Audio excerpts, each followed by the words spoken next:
In this video, I'm going to address a very important question which many of my students and their parents ask me. They say, "Ma'am, you ask us to practice English. You tell that language learning is a skill learning, and so you can improve your language by practicing. But how can we practice? We don't have anyone around us to practice with them." So, watch the video till the end. I'm going to show you a way in which you can practice speaking English anywhere, anytime, any place in the world, all alone, all by yourself. I know a number of people who have studied through English medium, who are very perfect in the grammar rules, who have scored very good marks in their English exam. But when it comes to speaking to a stranger, or when it comes to appearing for an interview, they get so embarrassed, they get nervous, they feel shy, they don't get words to speak in English. In short, they just become dumb. And you know why? Why this happens? Because they have just learned the grammar rules. They have just learned how to read and write, but they never got a chance to practice speaking English. Even in the schools which impart the education through English, a student rarely gets a chance to speak in English with the peers and with the teacher. I don't blame the school system. I don't blame the education system. The reason is the teacher has to complete a certain amount of portion in a certain amount of time. She focuses more on reading, writing, and grammar rules rather than giving the chance to the students to speak. As a result, the student neither gets a chance to speak in the school nor can he practice speaking English at home because in our country, nobody speaks English at home. That's a fact. Everybody speaks in the mother tongue. Everybody is comfortable speaking in the mother tongue. So, how can a student become confident and fluent speaker of English? Don't worry, every problem has a solution, and here I'm going to give you the solution.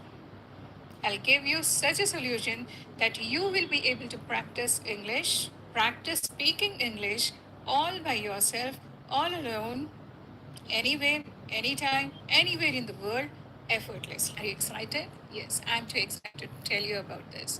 This is the best way of learning to speak English. And what is step one?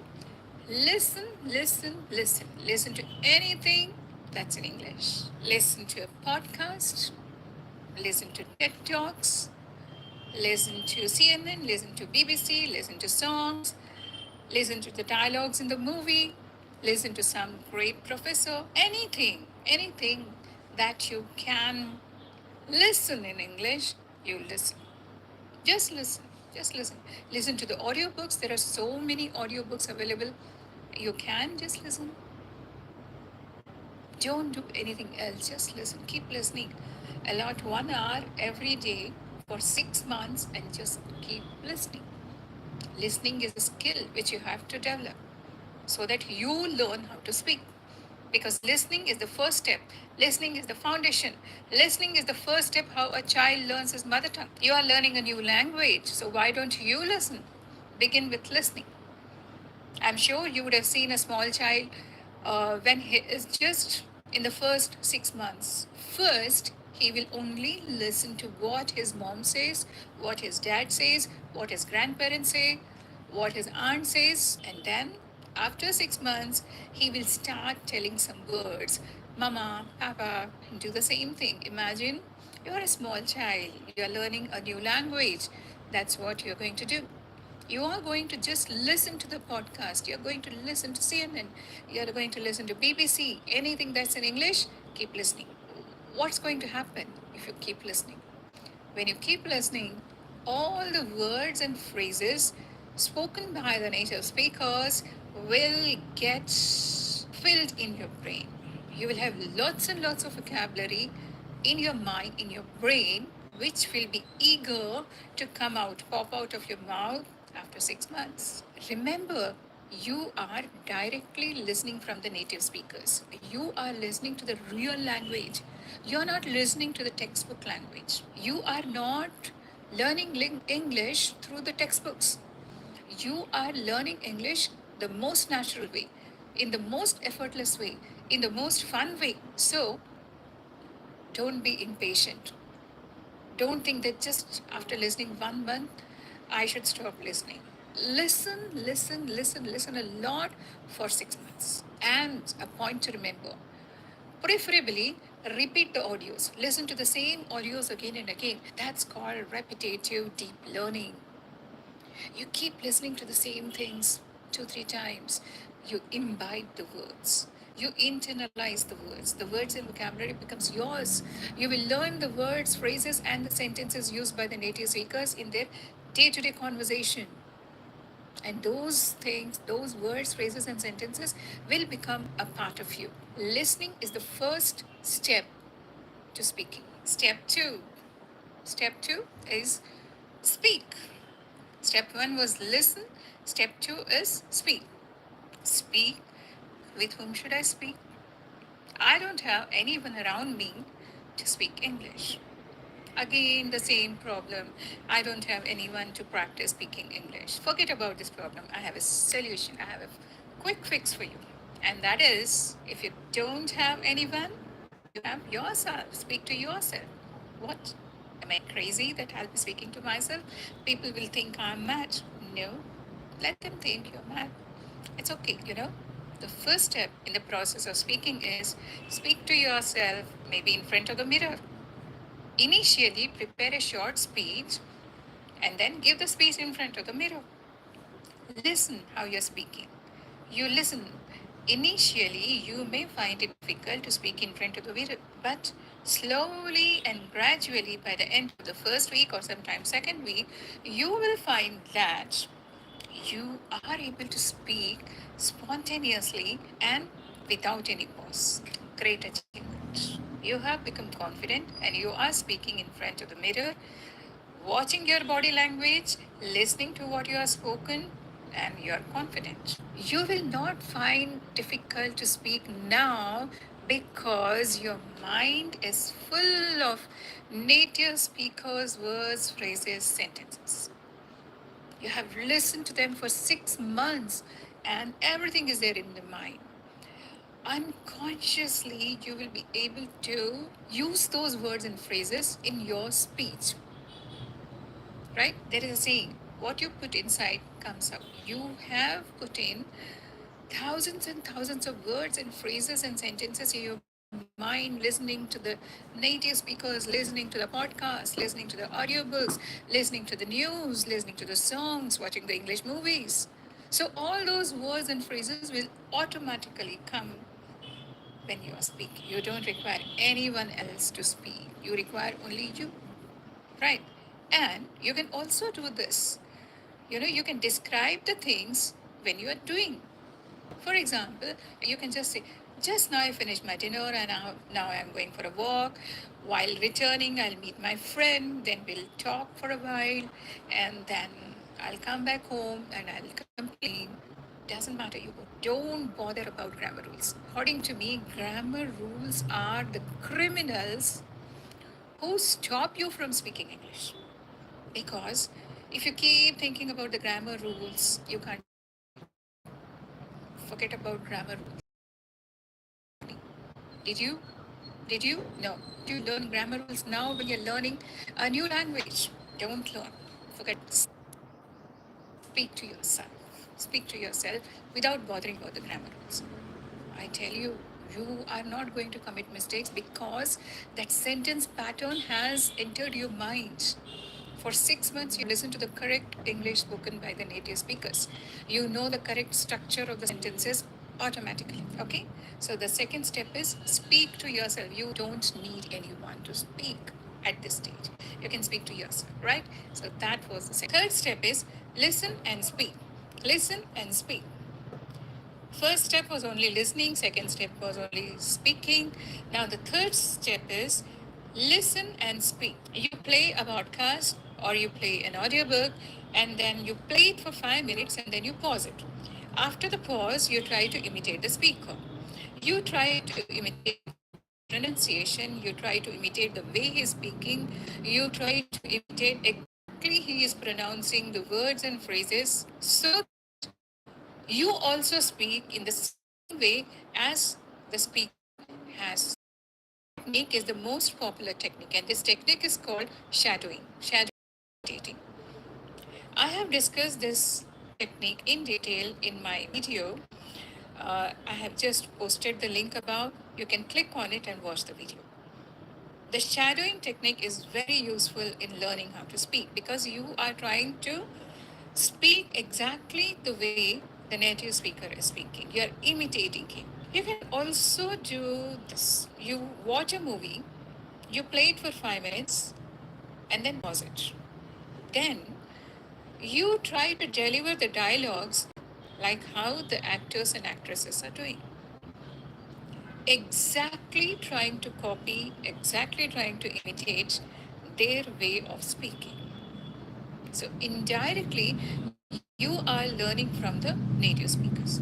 You are not learning from the textbooks. You are not learning from the worksheets. You are not learning from made up false conversation, but you are learning from the real native speakers. So this shadowing technique is also very useful. Now comes the fourth step, and this is a very important step, and that is evaluation. What evaluation? Who will evaluate me? Nobody else, you yourself. Here, in this technique which I'm teaching you, everything is done by you. You are the teacher, you are the master, you are the evaluator, you are the learner, everything all in one. You have had the practice of listening for 6 months. You have practiced speaking to yourself for a long time. You have also followed the shadowing technique, like, listening and speaking, trying to imitate the actors, trying to imitate the speakers.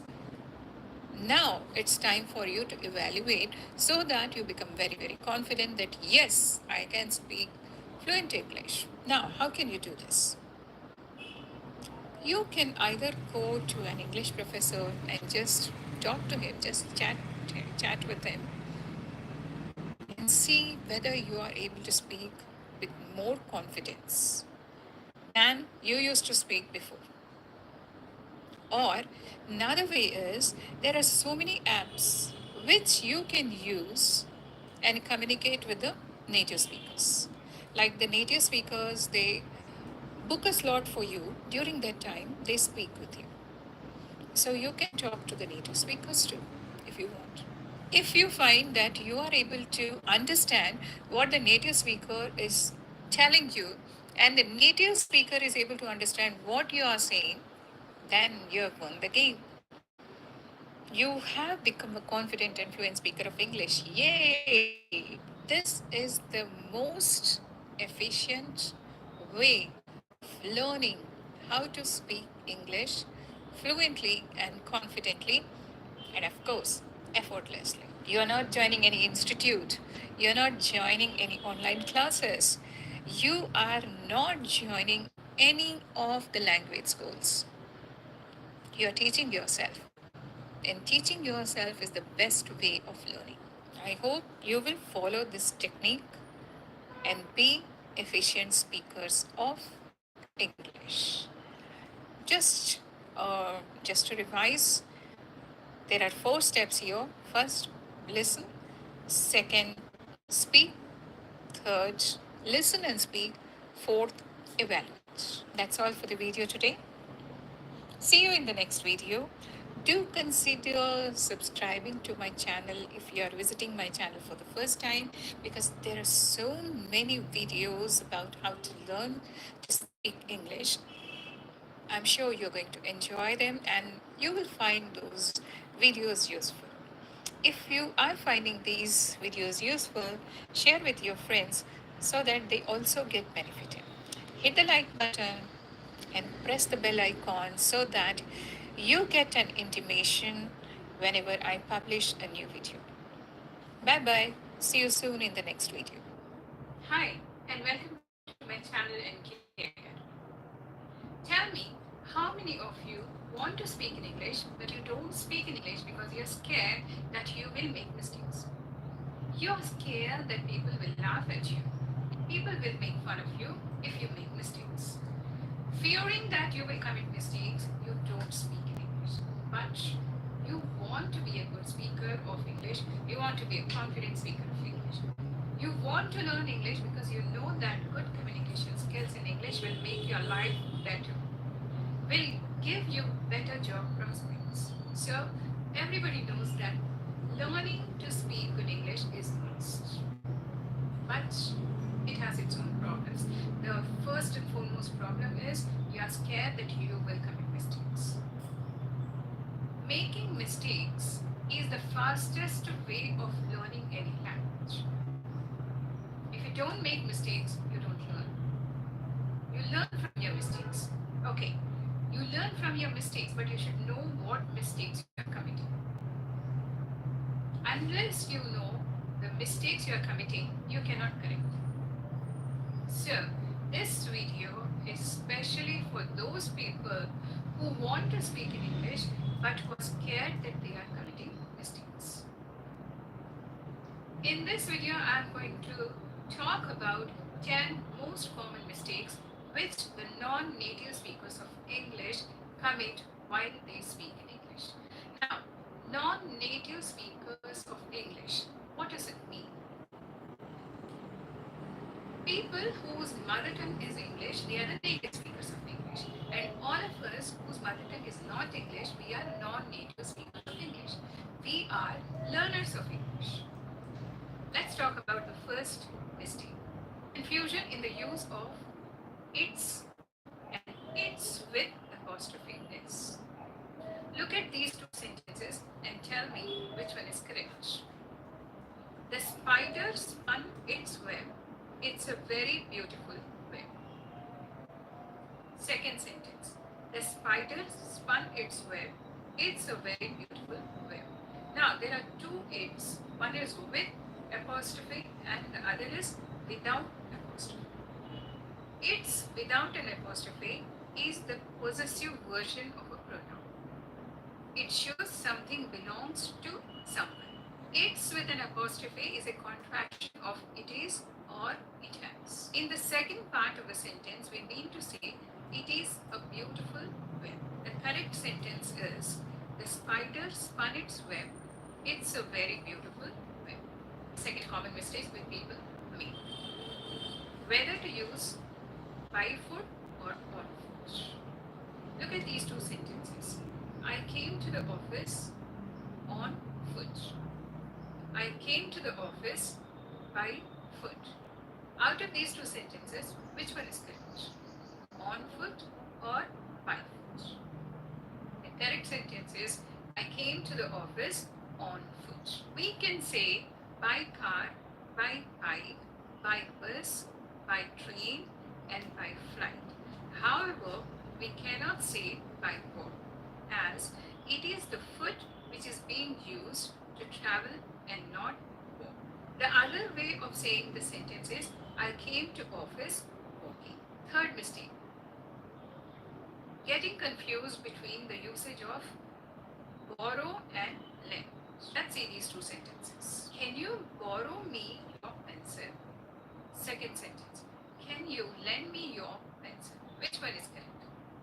Can you borrow me your pencil or can you lend me your pencil? The correct one is can you lend me your pencil? Now let's see one. In standard English, to borrow means to take something from someone, knowing that you will give it back. To lend means to pass something on to someone for a short time. Confusion in the use of me too and me either. One is positive and the other one is negative. The positive one is me too. So for example, if you say I like Hello, traveling, relax, then I settle would down. say me Let's too. do our breathing Which today. means So today, the breathing that we are going to start with is called the flexi breathing. This helps us to relax our muscles. If I agree with you, I would say, what are we supposed to do? Take a deep breath in from the nose for the count of 4, and we breathe out from the mouth for the count of 8. Saying congratulations on someone's birthday. When someone has a birthday, you can say happy birthday or many happy returns of the day. But you cannot really say congratulations. In English, the word congratulations is used when someone achieves something great. 3, 4, when it's your birthday, you have not achieved anything. 3, 4, so, 5, using 6, congratulations 7, or saying congratulations on someone's birthday is not acceptable. This mistake is because of our mother tongue ignorance. In Hindi, we wish the person Badhai ho. And so, congratulations is the direct translation of Badhai. Okay, so next time when you're wishing somebody on his birthday, don't say congratulations. You say happy birthday. Mixing up since and for. Look at these two sentences. I have been living since 3 years. I have been living here for 3 years. Tell me which one is correct. The correct one is I have been living here for 3 years. We use since whenever there is a specific point of time. When there is a specific point of time, when we are referring to a specific point of time, we use since. But when we are using a period of time, then we use I have been teaching English since 1987. 1987 is a specific point of time, and that's the reason why we are using since. I have been living here for 3 years. 3 years is a period of time. It's not a specific point of time. So when there is period of time, we use for. When there is point of time, we use since. Sunday, yesterday, tomorrow, January, 1950. These are all specific points of time. So whenever these words come in the sentence, use since. 15 days, 2 months, 3 years, 10 years. These are all periods of time. So we use for. Use it rather than for medicine. I have a headache, so I ate painkillers. This sentence is wrong. We cannot use eat medicine. The correct sentence would be I have a headache, I took some painkillers. We use the verb take for medicine, pills, tablets, vitamins, drugs, including illegal drugs. For eating and drinking, we say I had my lunch. I had my dinner. I want to have a glass of water. It's not advisable to say I ate my lunch. I ate my dinner. It's better to say I had lunch.